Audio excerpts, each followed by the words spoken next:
Both the young right-handers were very sharp at the outset today. In the case of Hernandez, in the first 6 innings, he had thrown just 80 pitches.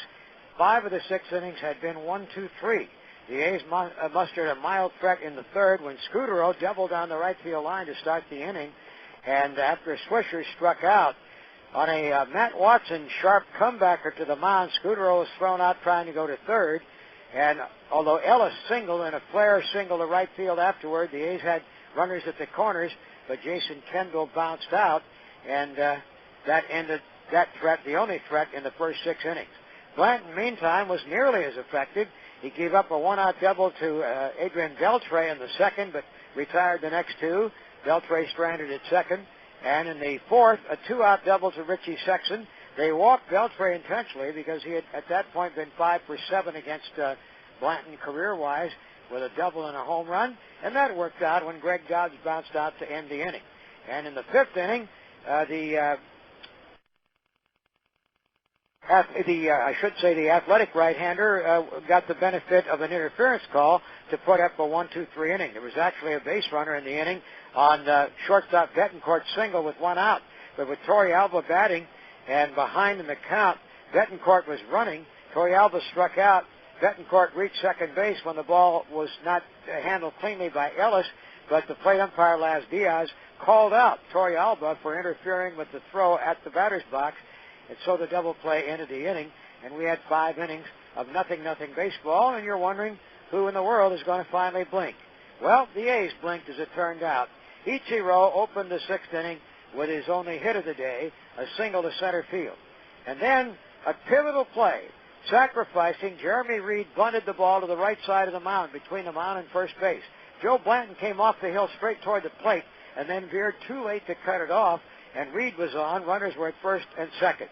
Ibanez then hit it into a force out.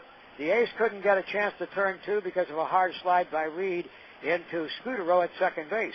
So now the runners were at first and third. Richie Sexson up. Sexson has struck out 145 times this year. If they could get the strikeout on Sexson, then, of course, the infield can play back all the way around. Beltre, you can pitch carefully or pitch around if you want to. But with a 1-2 count on Sexson trying to go inside, Blanton hit him with a pitch, loading the bases. Now he had to face Beltre, had to pitch to him, and it took 1 pitch for the scoreless tie to be broken. So now Beltre in the driver's seat swings and drives it to left field, hit hard.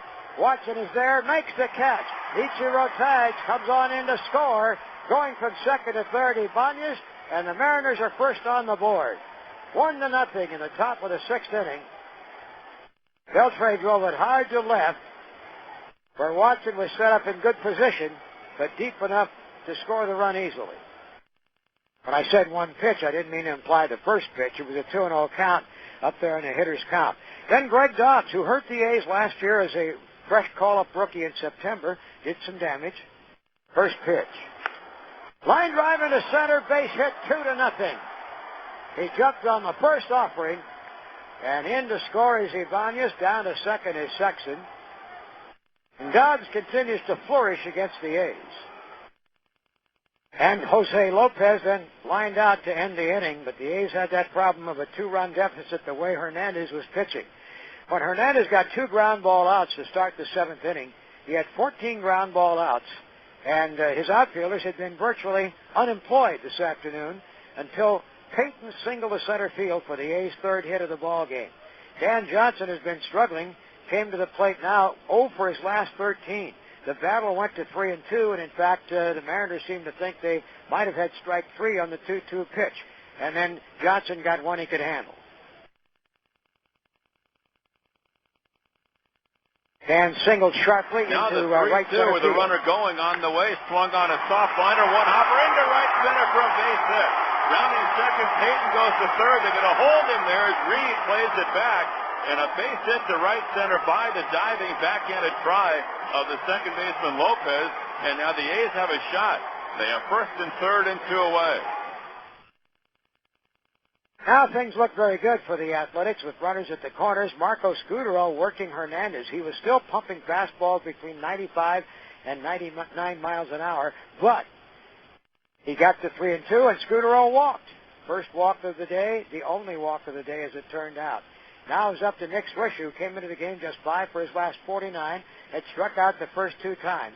Swisher got ahead 3-1, but then it went to 3-2. Swisher fouled off a pair of fastballs with the full count before the decision. 24th pitch coming up after the first 2 batters of three pitches. Might be the last batter he faces here regardless. Yeah, Nick Swisher really having a great at-bat, taking, really staying back, letting the ball hit on him. Maybe thinking off speed, trying to protect with a fastball.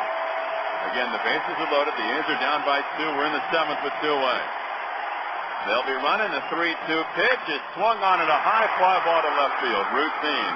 Ibanez under it now, waiting for it. He's there and makes the catch. A 98-mile-an-hour fastball on a 3-2 count. Swisher flies to left, and everybody sits down at the Coliseum. The A's leave the bases loaded, and after 7, Seattle 2, Athletics nothing. And I think the fans had the anticipation of something big happening because of the way the top of the 7th had ended, with the Mariners leading by a score of 2-0. Betancourt had tripled to open the inning, and then with the infield out, the infield in had to hold at third when Torrealba grounded out to short. They walked Ichiro intentionally and brought in Ricardo Rincon with 1 out to pitch to Jeremy Reed, a left-handed batter, when Mike Hargrove, the manager of the Mariners, decided on a bit of strategy. Pause by Rincon. Kendall sets up outside. The squeeze is on. It's bunted in the air. Caught by Chavez on a sliding play on the grass, and he simply trots back to third for a double play to double up Betancourt. The squeeze was on. Reed popped it up. Chavez coming down from third made the play, going into a slide, and then back to the bag for a double play. Mariners go down, fail to score after the leadoff triple by Betancourt, and we go to the bottom of the 7th, 2-0 Seattle. But that's when the expectation built up, and then we're let down. And the A's did not really have a serious threat after that, nor did the Mariners. In fact, the A's bullpen with Calero and Dukeshire finishing off the final outs retired the last 6 men for the Mariners. The A's had a leadoff single by Matt Watson up from AAA, celebrating his 27th birthday, leading off the 8th inning. But then reliever J.J. Putz, who had started the inning, got the next 2 hitters. George Sherrill came in to pitch to Chavez, who hit a deep fly ball out to right field. And the A's would not have another runner because Eddie Guardado came in, and he was in a brisk form today. He got Hatterberg to pop out in the 9th, Payton to fly out to left field, and got Dan Johnson down to the last strike. And the pitch. He struck him out, and the Mariners shut out the A's. Dan Johnson, strike 3, ending the ball game. Eddie Guardado wraps it up after the phenom, the young 19-year-old rookie, Felix Hernandez, blanked the A's for the first 7, got out of the only real jam with the bases loaded in the 7th inning, and the Mariner bullpen takes it the rest of the way. The A's fall a game and a half behind the Angels in the division and the Yankees in the wild card. Final score today, Seattle 2, the A's nothing. The loss is the 3rd straight, the 5th in the last 6 games for the Athletics. The home field hasn't been so kind here recently. That last homestand was 4-8. Now, this far in this homestand with 2 games to go, combined the last 2 homestands, the A's are just 5-11. And runs, where are the runs? 32 innings now through today. The A's have scored just 3 runs. Ken will be back with the scoreboard report.